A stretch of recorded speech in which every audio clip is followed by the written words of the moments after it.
Once upon a time, in a faraway land, a lovely princess was born.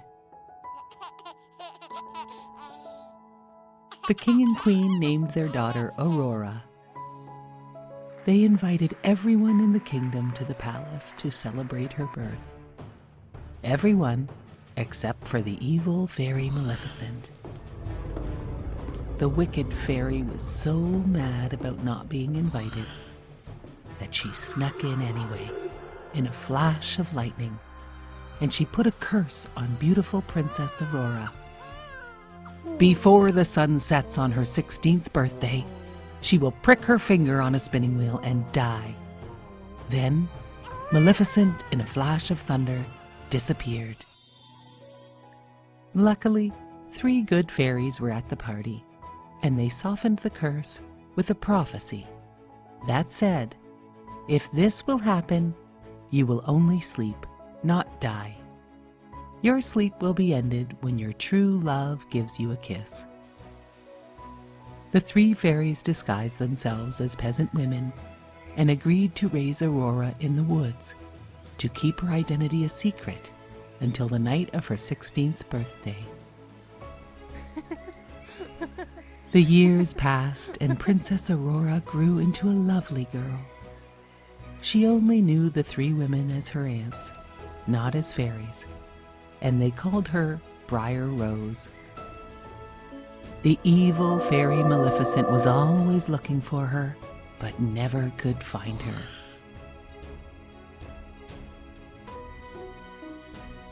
Briar Rose always dreamed of meeting a handsome young man and falling in love. Then, on the day of her 16th birthday, a prince was riding through the woods. The prince heard Briar Rose singing. He asked her to dance, and before they knew it, they had fallen in love.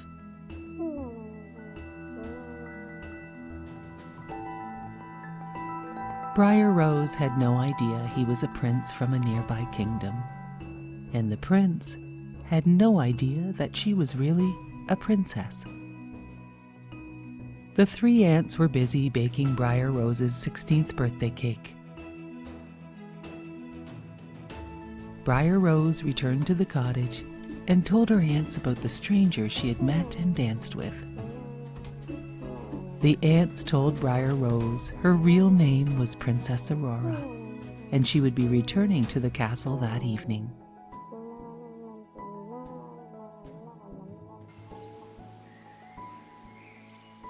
The 3 fairies brought Princess Aurora home to her eagerly awaiting family. Everyone thought the princess had escaped Maleficent's evil curse. But no one knew Maleficent was hiding upstairs. As soon as Maleficent saw Aurora alone, she put her in a trance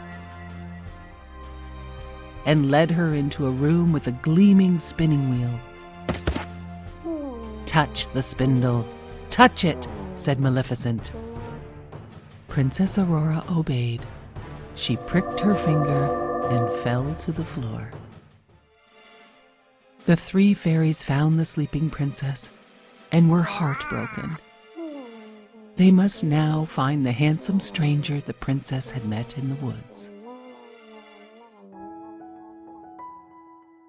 The fairies found the prince, and when he heard the news, he raced towards Princess Aurora's castle.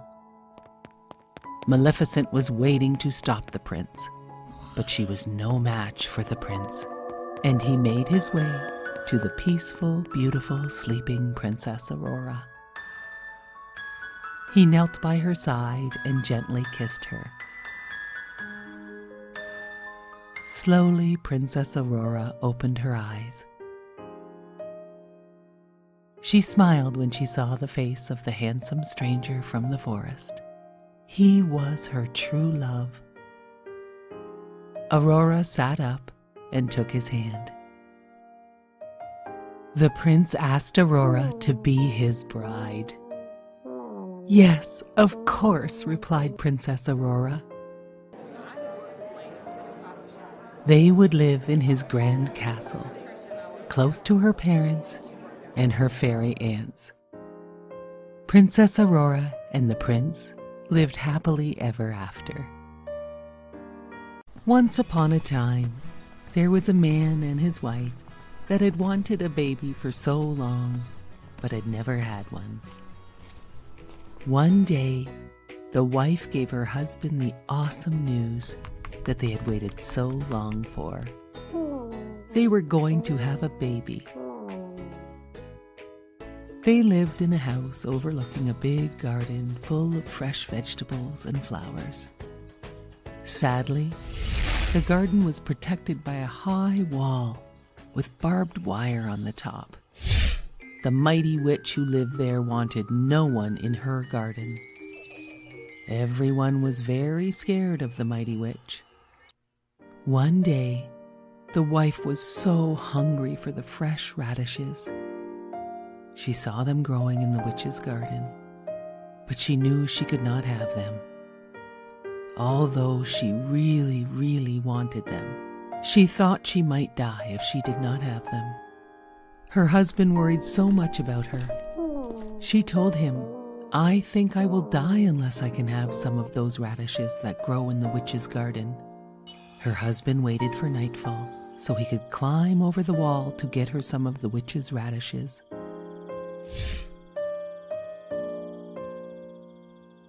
He got her some and climbed back over. She made a big radish salad, and it made her feel so much better. But she knew she wanted more radishes. So her husband snuck over the wall at night to pick more radishes. As he was climbing back over the wall, the witch was standing right below him. "How dare you steal my radishes?" said the witch. "My wife thought she would die if I did not get them for her. I am very sorry." "If this is true," said the witch, "you can have all the radishes you want, on one condition. You must promise to give me your child to raise as my own." The man was so scared he agreed to whatever she said just to get away. When the beautiful child was born, the witch came and took her away, just as she had threatened. She named her Rapunzel, which means radish. Rapunzel grew more and more beautiful every day, and on her 12th birthday, the witch locked her up in a high tower deep in the woods. The tower had no stairs, no door, only a small window. Rapunzel had beautiful long hair that had never been cut, and when the witch wanted to go up to see her, she would cry, "Rapunzel, Rapunzel, let down your hair." The witch would climb up her hair to see her. This went on for years. One day, a prince was riding by the tower and heard Rapunzel singing. He looked at the tower but had no idea how to get in. So he left. But he came by the next day and saw the witch crying, "Rapunzel, Rapunzel, let down your hair." And he saw the beautiful girl who sang, let down her hair for the witch to climb up to see her. The prince returned at dusk and cried, "Rapunzel, Rapunzel, let down your hair." Rapunzel could not believe it when the young prince appeared, and it was not the witch. They fell in love at first sight. They made a plan for Rapunzel to escape. The witch found this out and cut off Rapunzel's hair and hid her away far from the tower. That night, the witch waited for the prince. He cried, "Rapunzel, Rapunzel, let down your hair." The witch threw out Rapunzel's hair, and he climbed up. To his surprise, it was the witch, not Rapunzel. The witch cursed him. "You will never see again." And with that, he was blind. For some time he wandered the forest, hoping to hear Rapunzel singing again. And then, one day, he heard her singing, He followed her voice and found her. They hugged and Rapunzel cried, so happy to see him again. One of her tears fell on his face, and a miracle happened. He could see again. "Oh, I am so happy to see you again," said the prince. And then another miracle happened. Rapunzel's beautiful hair grew back, as long and shiny as it had been. The prince took Rapunzel to his kingdom far away from the witch, where they lived happily ever after. This is the story of Princess Elsa and Princess Anna.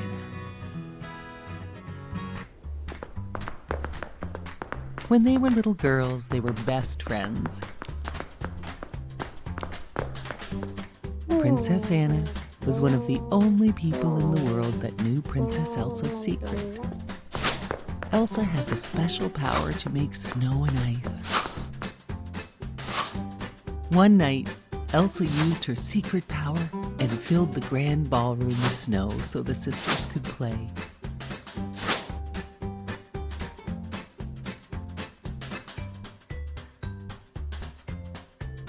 As they were playing, Elsa lost control, and she accidentally hit Anna with a blast of icy magic. Anna was badly hurt. Her parents went off to the ancient mountain trolls to ask them for help. The wisest old troll told them that Anna could be saved, and that she was lucky to have been hit in the head and not in her heart. As the years passed, Anna forgot about that night. To keep Elsa's special gift a secret from everyone else, their parents surrounded the castle with walls and never let anyone inside. It seemed whenever Elsa had strong feelings, her magic powers would spill out. Elsa never wanted to hurt her sister again, so she stopped playing with Anna. Anna became very lonely. Even after their parents were lost, the two sisters didn't spend any time playing together. Years later, it was time for Elsa to become queen. For just that one special day, the castle gates were opened. Hundreds of guests attended Elsa's coronation ceremony. Elsa worked very hard the whole day to hide her feelings and special powers.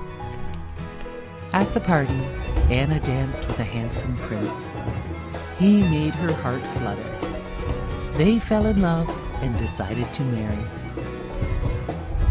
Elsa thought this engagement was a bad idea.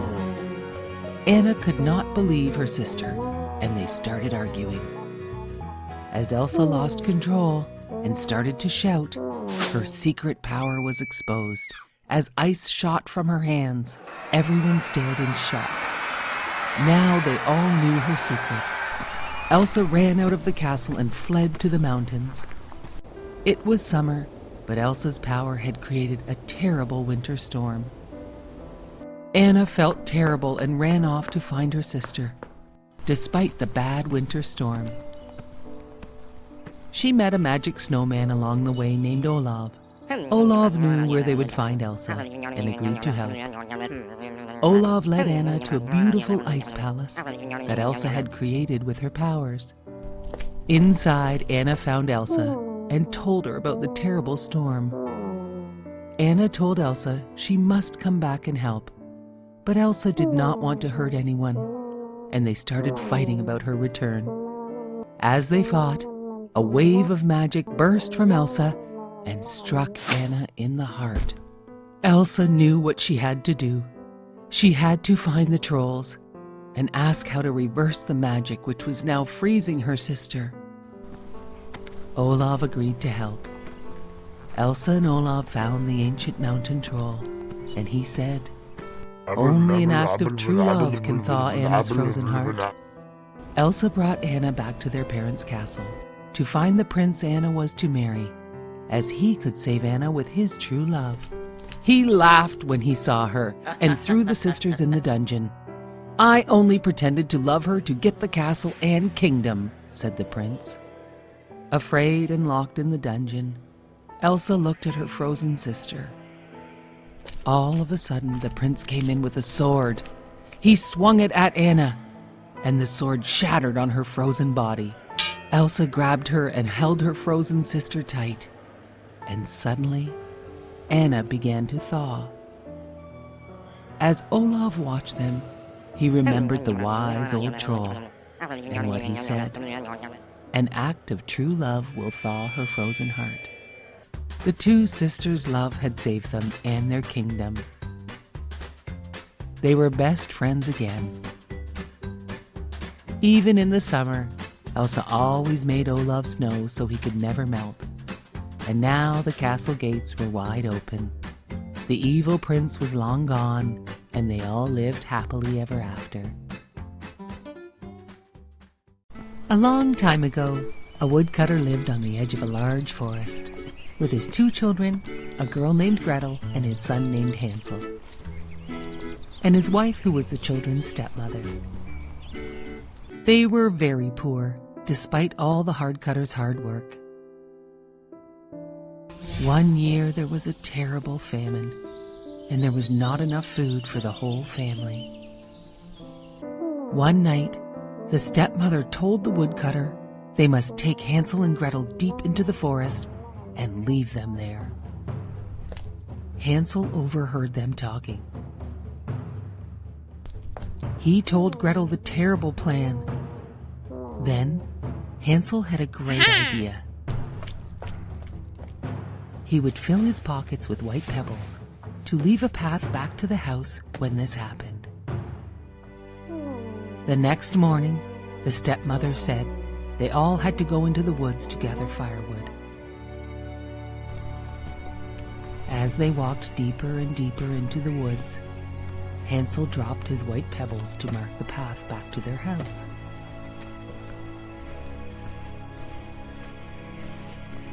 The next day, Hansel and Gretel returned back to the house. Their stepmother was very angry. She told the woodcutter to take them deeper into the woods. This time, Hansel marked their path with breadcrumbs from his pocket so they could find their way home. In the morning, there were no breadcrumbs. The woodland animals had eaten them all.